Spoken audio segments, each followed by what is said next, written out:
Yeah, Mark knew that I ran out to find Starbucks when the coffee disappeared. But again, my name is Eric Patterson. I serve as Dean of the Senator A. Willis Robertson School of Government at Regent University and as a research fellow here at the Berkeley Center at Georgetown University. And I was here full-time for several years after working at the State Department, and it's just a delight to be, in a sense, home. And my talk really is about Harry Potter. And I'd like to talk to you a little bit about Harry Potter and just war. And then later on, I've asked Mark to intervene and after the Q&A, and I'll make just 2 or 3 minutes of comments that's really directed at faculty. So my outline is this. I'm going to ask you 2 questions about Harry Potter and then try to answer 3 questions about just war. Fair enough? So here's the question for you, and that is this. But let me just check. How many of you have read at least one of the Harry Potter books? Raise your hand. Okay. I see that there's some people have their arms folded. That worries me. And second, how many of you have seen at least one Harry Potter movie? Okay. So, what are the Harry Potter books really about? And second, why is it that Harry and Hermione and Ron, as well as some of their teachers like Dumbledore, why do they have to fight in the first place? So what are the books about and why do they have to fight? Now, on the one hand, you could say, okay, the Harry Potter books, what they're about, they're a coming-of-age story, they're cleverly written, they have kind of this magical element, but that's really not what they're about. They're really about 2 things. One is love, and the other one is war. And those 2 things have a way of going together. The books are about love and war. In fact, J.K. Rowling, who wrote the books, said these books are about love. Now, we have other words for that type of love. Neighbor love in the Augustinian tradition, loyalty, friendship. But the Harry Potter books are really about love, and the Just War tradition is about love. Second, why do these friends have to fight? And if you read the books that Joe LeConte has written about the run-up to World War II and how Europe would not pay attention to the Hitler threat, either out of fear or out of apathy, that's exactly what happens in the Harry Potter stories, right? That most of the adults bury their heads in the sand, and the first tier of government authorities won't act, and most of the parents won't act. And so it falls on these professors, McGonagall and Dumbledore and others, and their pupils to be the ones that, and they're not just kind of standing up for injustice by wearing a t-shirt or a wristband that says, "What would Jesus do?" I mean, they put their lives on the line to fight against evil. And our previous speaker was exactly right. We live in a world where there's good and there is evil. And what motivates Harry Potter and his friends to fight is the love that they have for each other, but they're going to stand up against the dark side. And what does the Bible say? That there's no greater love than this, than a man lay down his life for his friend, John 15:13. And so as we talk about the just war tradition, I'd ask for you to keep in mind that story. And by the way, Harry Potter is not just a fairy tale, it's really a myth. And what I mean by that is it's a civilizational story that seems to resonate. You know, Voldemort says that Harry Potter's weakness is his friends. And what it really means is that loyalty, that love, that's a weakness for Harry because it means that he'll always kind of hold back or try to protect someone instead of being ruthless. That's what the White Witch says about Aslan, right? And for those of you who are Percy Jackson fans, that's what a witch actually says about Percy Jackson, that his weakness is his love for his friends. It's his fatal flaw. You know, that's what the devil said about Jesus. That love as a motivator, protecting the weak, protecting the innocent, intervening to protect a bystander, that's a weakness. And at the root of the just war tradition, we know that neighbor love of neighbor, is a strength, not a weakness. And it really is the basis for the just war tradition. By the way, what was it that motivated Moses and Joshua and David and Nehemiah? You know, the language that Nehemiah uses in his book is so much about love of country, love of neighbor, love of God, love of the Jewish community, right? He doesn't talk really in terms of, the reason I'm going to help create this state is to grind a bunch of other people. He talks in terms of this kind of passionate love for his people. So, I want to affirm what our speakers spoke about this morning. it really is, they set a groundwork for thinking about the just war tradition. For instance, when Robert Russell Mead talked about hope and faith as the way that Christians can be involved in thinking about foreign policy. And when Robert Nicholson talked about taking responsibility, I think about responsibility as I call it the Major Steve Trevor rule. You guys all saw Wonder Woman, right? And she says to him, why are you doing this? Why are you going back to the fight? And he says, my dad told me there's two kinds of people. There's people who sit around and do nothing, and there's those who get up and do, right? In other words, the willingness to take responsibility that Nicholson talked about this morning. And really, that's a great thing about the generation that's under 35. They're willing to do, you are willing to do something. And part of what we're hoping here is to inspire you to do some of the hard things, not just talk about it. Fourth, you heard Keith critique pacifism just a little bit earlier today as irresponsible. And the just war tradition really does provide a counter narrative to what's really a small, aberrant view in Christianity. By the way, just in terms of just raw numbers, it's less than 1% of Christendom that is actually pacifist in terms of its denominational affiliation. The just war tradition, which is Orthodox, Catholic, Lutheran, Reformed, Anglican, and all their babies, all of their progeny for the past 2,000 years, with a tiny exception of Anabaptism, is just war. And then, of course, our previous speaker emphasizing evil. So, the just war tradition asks two questions in practice. The first one has been, when is it just to go to war? A better way to say that is, when is it moral or just to employ force? So it's not just soldiers, but it's police. And then the second, of course, is, once that decision is made, how can force be used in a moral fashion? And let me just note that there are some presuppositions kind of hidden in here. One is that Major Steve Trevor rule about someone has to take responsibility. A second one is a difference between force and violence. Force is restrained. Force is lawful. It's in the hands of legitimate political authorities or authorized by them. Violence is unrestrained. Violence is unlawful. It's perpetrated often by those who don't have those that's sanctioned by government, or it's beyond the pale. There's a reason we call, most of the time, that we affirm what the police does, and when they step over that line, we call it police brutality. I often call this the Jedi rule, because it's the difference between the good side of the force and the bad side of the force. Force versus violence. A second one is the difference between order and lawlessness. And the Bible talks a lot about order. Romans 13 emphasizes the role that political authorities have. We know that the enemy comes to kill, steal, and destroy. The enemy is a spirit of lawlessness embodied in Satan. And just war theory privileges order. It recognizes that that's a godly vision for society in the imperfect world we live in, as contrasted with lawlessness. By the way, what is the ultimate put down in the Bible? And there's some good ones, right? Ye brood of vipers, stuff like that. But I think that the most damning moment in the entire Bible is at the end of the book of Judges, when, with just a terrible moral resignation, the writer says, and every man did what was right in his own eyes.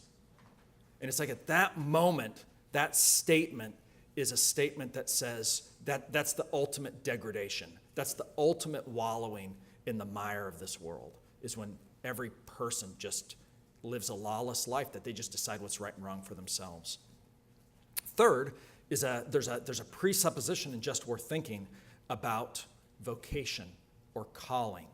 And we often talk about people in the health profession or in full-time clergy as having a calling. But that's not just true in those offices. That has to do in public service as well. And sometimes in our churches, we kind of have this distinction that there's full-time ministry and then there's everybody else. And the just war tradition emphasizes that an honorable vocation can be the civil magistrate, the warrior, the policeman. That those people in public service, if they're acting on behalf of the common weal, that's an honorable vocation. They don't have dirty hands. They're working as unto the Lord. And then the last thing is, as we talk through these just war principles in a moment, another presupposition, one that's just assumed, is that it's about neighbor love and stewardship. So as we go through these principles, think for just a moment, what about this is either neighbor love or stewardship, or both, which are both Christian principles? So again, two questions. When is it just to go to war or to employ force? And second, how can that be employed in a moral fashion? And the ancients wrote that there's really three basic criteria, three moral criteria. A legitimate political authority can employ force on behalf of a just cause with right intention. Legitimate authority, just cause, right intention. Authority is important. That's the principle of political order. That's a president, that's a king, that's a constituted legislature. And they delegate that responsibility often to someone who looks like a policeman, or to a soldier, an airman, a marine, or a sailor. Second, just cause. Now, Augustine told us, to give us a sense of what a just cause might look like, that a just war would right a past wrong, or prevent a future wrong, or punish a wrongdoer. Those are the types of things that are just cause. In other words, self-defense or imposing justice. And then the third, legitimate authority, just cause, right intention. And this is the Christian nub. This is what Christianity brings to any social endeavor. Remember, Jesus said, he would often emphasize, it's not the action. You guys wanted to do it in your own hearts, didn't you? Speaking about adultery, right? He kept poking us on our intentions, what was in our heart, what was in our mind. Not just what we did, but what we wish we had done or wish we could do if no one was watching. God looks on the heart, not the outer appearance, is what the Lord told Samuel. And that's exactly right. It can often look like something's being done with noble intentions, but you get down in there and you find, no, there's something else there. Augustine, quoted by Aquinas, said something about wars are unjust when they're for bitterness, revenge, greed, lust, hatred. They can be just when done out of neighbor love. I've kind of messed up the quote, but that's the distinction when it comes to right intention. Now, over the years, we've added some prudential or some, in other words, practical wisdom criteria to that. Things like, is this the last resort? In other words, have we used other means like diplomacy and things before we get to this point? Have we counted the cost? We call it likelihood of success. Have we focused in on a goal of peace? What do we mean at the end of this? What is our goal?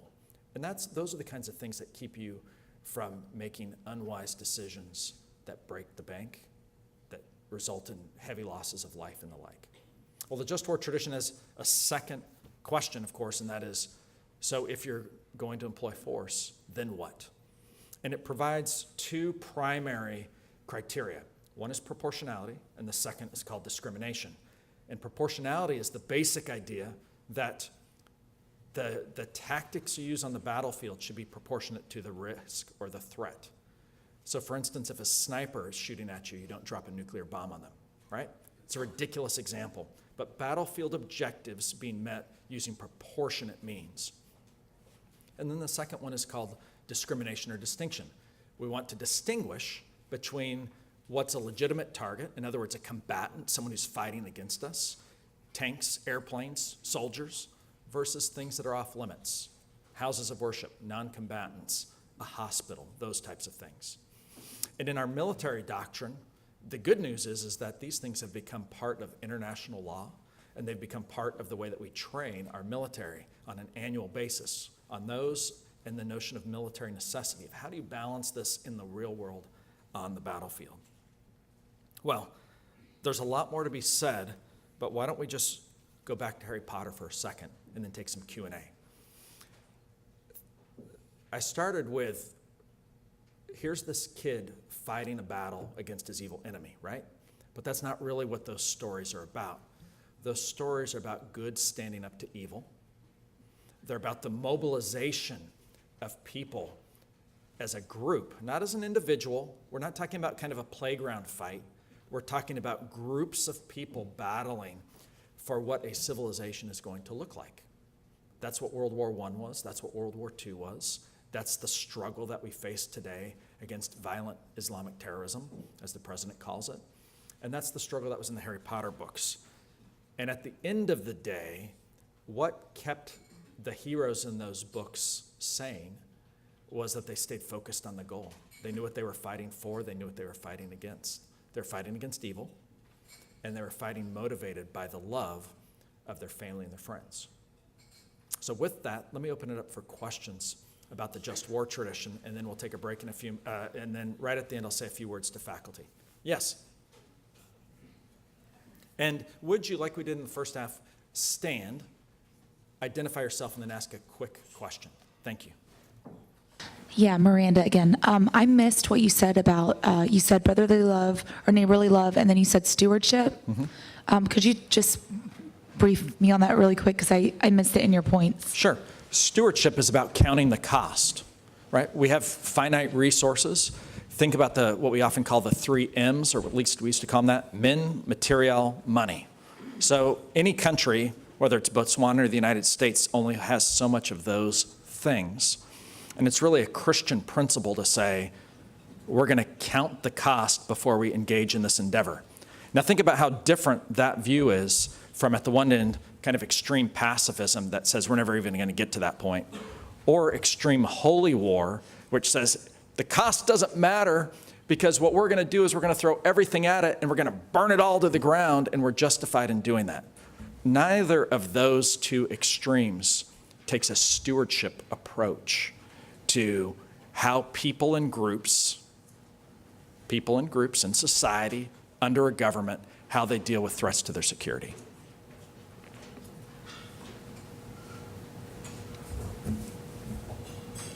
You can just say it loud. Oh, here it comes, here it comes. Thank you for your talk. I appreciate it. I believe in the just war theory, but I had a couple questions that I think you could help clarify. One is on the question of legitimate authority. I mean, you've got instances where the American Revolution, for example, or... You mean the American War of Independence? Correct, correct. And the, right. And the Jewish resistance against the Nazis, those are 2 examples where there wasn't a political authority, and you can't always have like the same political authority all the time. Sure. So how does the just war theory answer that? And then secondly, does the just war theory help us understand not just moral obligations in war, but possibly the moral obligation to go to war? Right. Because it generally seems to be able to justify versus like telling people, yes, we should now go to war morally. Sure. So I'm going to emphasize that first one, and if I forget the second, hit back. Let me distinguish on the one hand between something that happens within society, which is civil disobedience, and which has kind of been in the news lately, from rebellion and revolution, okay? And civil disobedience, I would just say, please read Martin Luther King Jr.'s letter from a Birmingham jail. No one has said it better. And by the way, you'll just be kind of embarrassed with American behavior right now when you read Letter from a Birmingham Jail, which is deeply rooted in Christian theology, okay? Now, but you asked about actually going to fight, not just marching or something. So the reason I say the American War for Independence is this. We call it the American Revolution, but it wasn't a revolution in the normal sense. The French Revolution, the Russian Revolution, the Chinese Revolution, et cetera, a real revolution burns everything to the ground. That's what a revolution is. A revolution burns it all to the ground, has an idealistic view of the future, and tries to create utopia on earth. And it usually does that through things like the Cultural Revolution, or the genocide that we saw that the Khmer Rouge perpetrated on its own people. In contrast, the American War for Independence, it didn't want to burn anything down. It actually reinforced the colonial charters and the rights of the colonists in a very British way. It did not try to disestablish what it meant in terms of their civil or their criminal law, okay? So that's a distinction I want to make.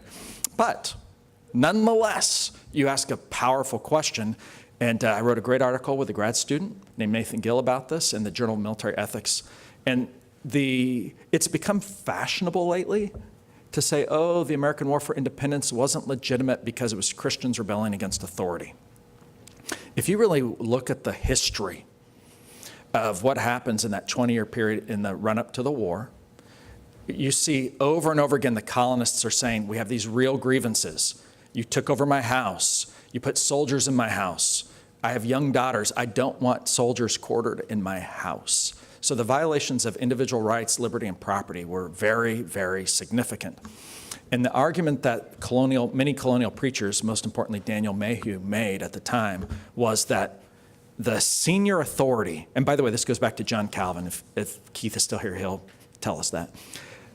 The senior-most authority was tyrannizing the people. And so it was the role of intermediate authorities to make a decision. Are we complicit? Do we do what the state tells us and repress the people? Or do we stand in as the intermediate authority, protect the people, and fight upwards against tyranny? Now, John Calvin gives us an important example of how average citizens, not leaders, might do that. So first, the argument that the colonists made was that the provincial legislatures had the authority to make the decision to fight back against London. So that's the legitimate authority. Does that make sense? The colonists argued that their elected local leaders, in Virginia, in Boston, et cetera, that they, acting on behalf of their constituents, could push back against tyranny. Okay? By the way, if you don't believe me on this point, in other words, if you don't think it's legit, let me say this. When was the shot fired around the world? It was at Lexington and Concord. When was it? It was around April of what year? 1775. When was the Declaration of Independence? 1776, more than a year later. In fact, in July of 1775, the colonists sent 2 more petitions out of dozens, kind of demanding their rights. One was called the Declaration of Rights and Grievances, one was called the Olive Branch Petition, trying one last time, even though 6 weeks before blood had been shed at Concord and Lexington, they tried one last time, last resort, and still London cracked down on them. So let me make a point, though. You're asking about individuals as well. Augustine, all the way through Martin Luther King Jr., said, an unjust law is no law at all.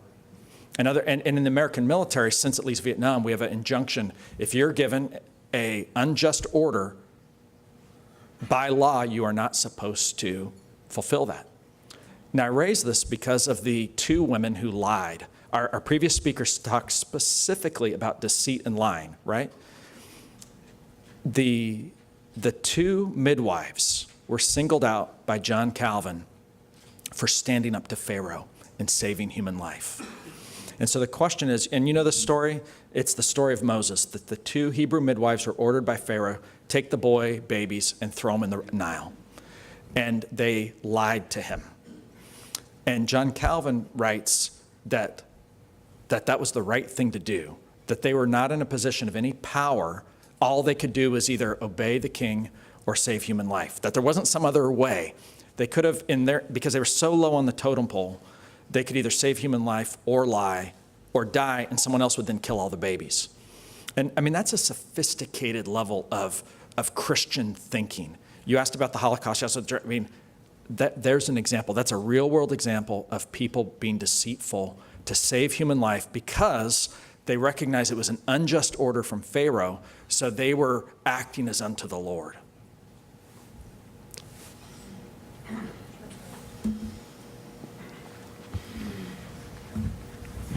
Good afternoon. My name is Claudio Olivieri. I'm a recent grad from Duke University, Stanford School.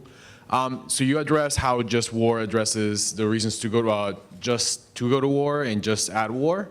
Do you feel like there's any guidance within just war theory for counterinsurgencies where there's a lot of not just military operations, but also a need to maybe rebuild states to provide services for the military to be doing functions that are not specifically related to force or violence? Yeah. And if there isn't, where can we probably look for that? Sure. So 2 separate things. One is I'll say something about insurgencies, but first let me say something about what's called use postbellum.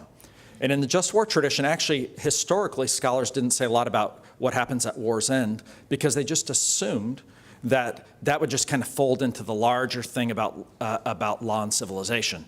It's been in the last 15 years that a group of us have written in this area about justice at war's end for a variety of reasons, but to really kind of identify both in international law but in moral practice what that might look like. For instance, at the end of the Balkan Wars, what do you do in a post-genocide? Not just to bring the perpetrators to justice, which is incredibly important, but also to set the ground for long-term order and for reconciliation, or conciliation as I call it in my writing.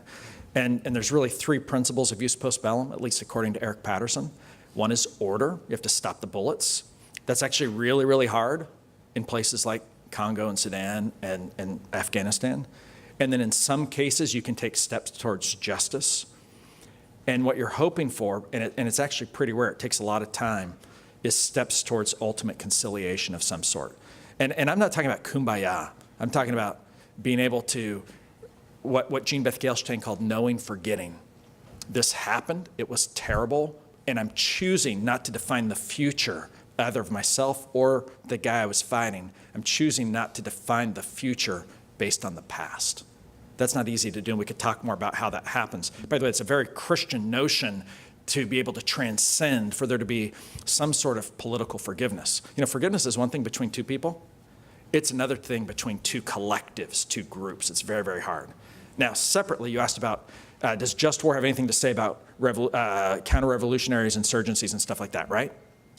Or not really? More like the role of the state. Okay. Like, if we choose to go to war, we choose to be at war, at what point are we responsible for ending the conflict or maybe pulling away from conflict, even when there's still violence and a lack of conciliation on the ground? Right. I would say that that's one of those prudential judgments. And just as an aside, I bet, I know that this conference having a focus on Christianity and national security, I'm assuming that many people here are people of faith.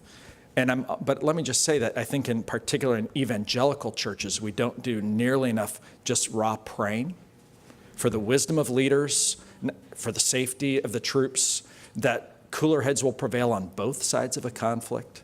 And I could give you a long list, but more energetic prayer is very, very important to meet the kinds of things that you're talking about, right? And by the way, if you didn't vote for who's ever in office at that time, then you should pray twice as much, right?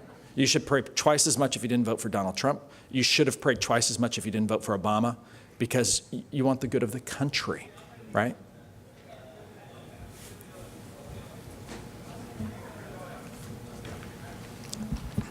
Thank you for the talk.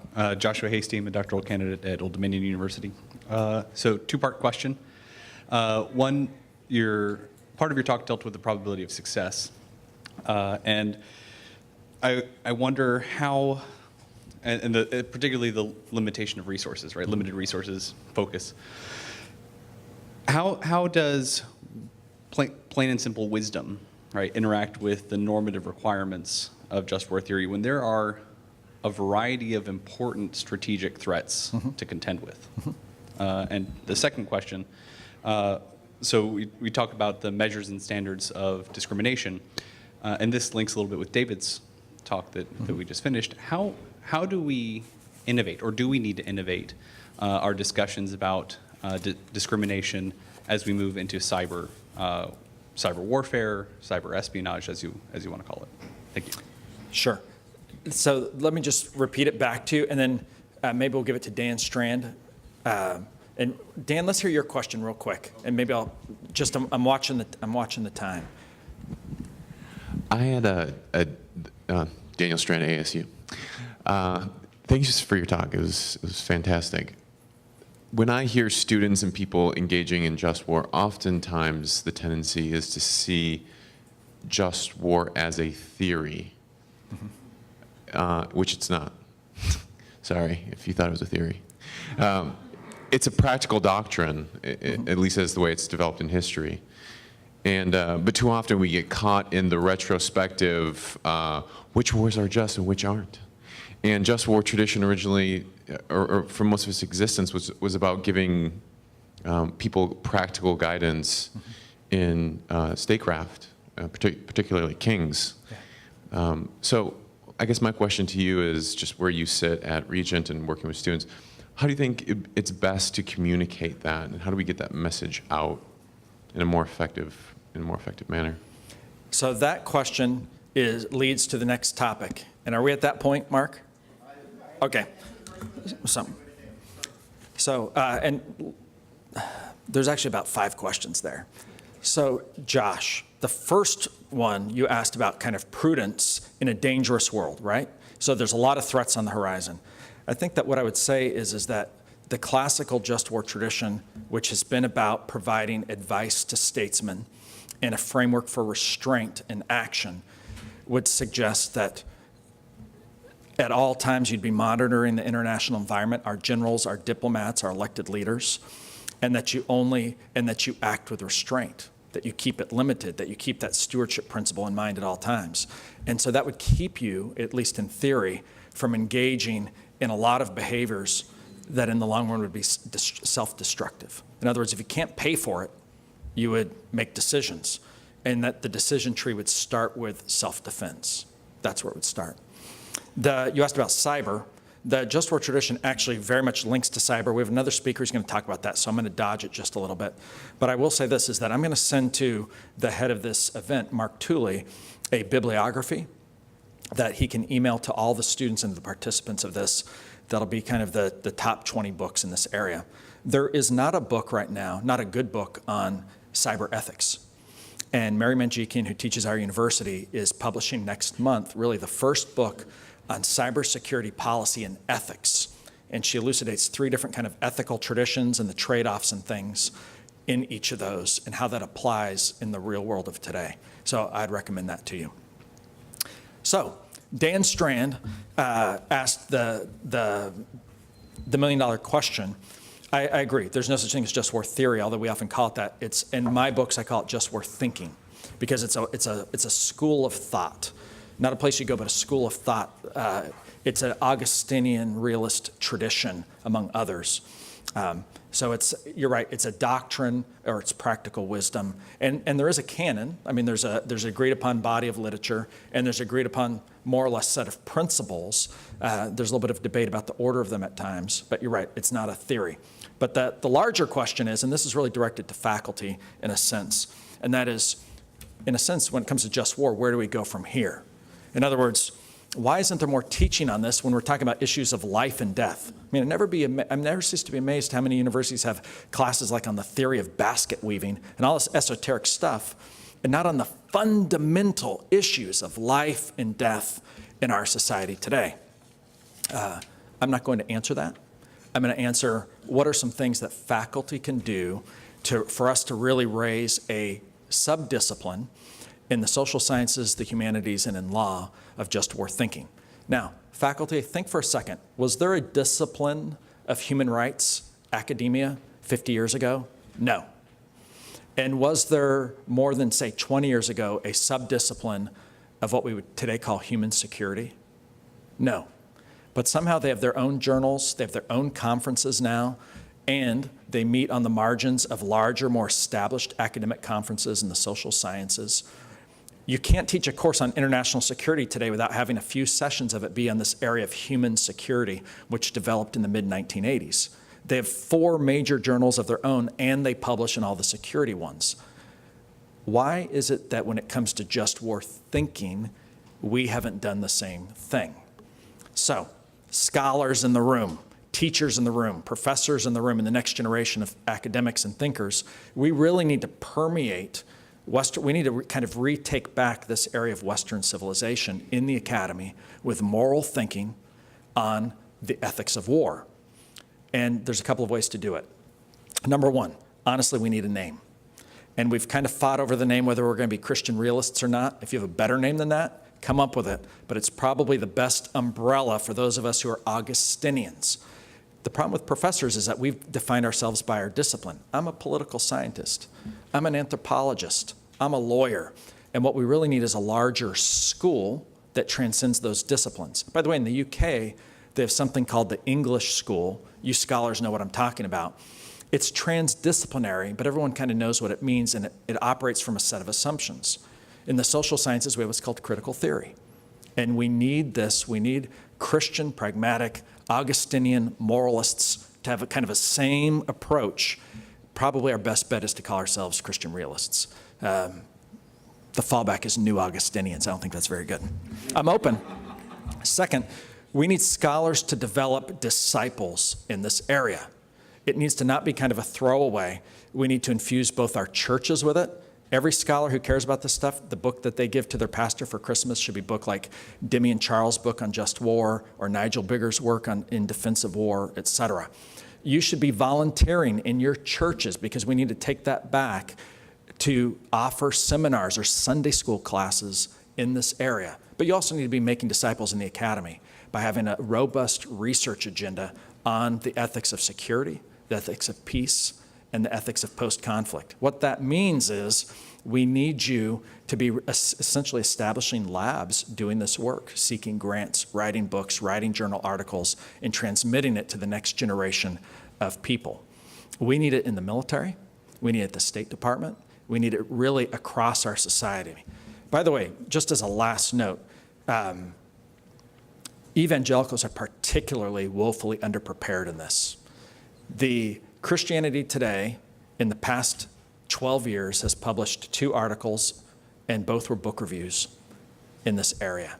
But they have cover stories about, like, can I wear a nose ring, and can a Christian drink, and stuff like that. And they're not even serious articles. Charisma, which is kind of the secondary evangelical glossy, had 1 major article and then 1 kind of throwaway article in the past 7 years on these topics. I only went back that far. So we have a lot of work to be done. Now, I will say that there's one point of light, and a great point of light is Providence. So my thanks to the Institute on Religion and Democracy. A point of light in all of this is a journal that's finally, in a very, very sophisticated fashion, providing nuanced writing that's not too hard. It's easily apprehendable. The articles are short. That's available to laymen, not just to professionals. And second, what Providence does is it's bringing together people who knew each other, maybe were friends, but weren't really collaborating, not really having the conversation. And in that way, it can sponsor kind of a discipline. So scholars, I'm throwing the ball to you to take the next step so that we don't continue down this path of kind of irresponsible views when it comes to issues that are really critical about national security. Thank you. Mark. I just want to add a quick question to what you just I have more time? Awesome. few minutes for my question. More questions you might just not know. You started off with Harry Potter, Percy Jackson, right? You're a father Yeah. of a child. Presumably you're reading these books to him. He's reading the books himself. So evangelicals are woefully underprepared, in part because we're not raising just for children, right? How do you do that? Well, I was hoping that you were going to ask me about James Bond, but how do we raise just war children? I'm so glad that you asked this, and we have 2 people who are going to be talking in other areas, but I bet they'll point this, because my guess is, knowing what Tom Farr has said in the past about religious freedom, he talks about it also in the context of the family, and knowing what Jennifer Marshall typically has to say about the family, I think she'll probably say something about how we hand this to the next generation. And I think that the biggest thing is that what's happened in our culture, including in our church, is that we've become very, very nice, and we've tried to protect our children from the graphic images of what's going on really in the world. And we try to protect them from the news. And it amazes me that we won't let them know what's happening in the real world, but we'll let them play these violent video games. It's a strange form of hypocrisy. I say that to say, one of the ways is from a very early age to not avoid the difficult subjects in the Old Testament, and second, not to avoid the difficult subjects, but to provide a Christian worldview, that word that our last colleague used, and he was exactly right, to talk about good and evil. And then to use every opportunity in the culture that our children grow up in to point what are those points of light and who's taking responsibility. I tell my kids all the time, Harry Potter's not a Christian book, but this is good versus evil. It's a reflection of that. Luke Skywalker is a reflection of that. The redemption of Darth Vader is unbelievable. That's a slight reflection of what God wants to do in humanity, and on and on and on. So that's the way you get at that. But I don't read James Bond to my children.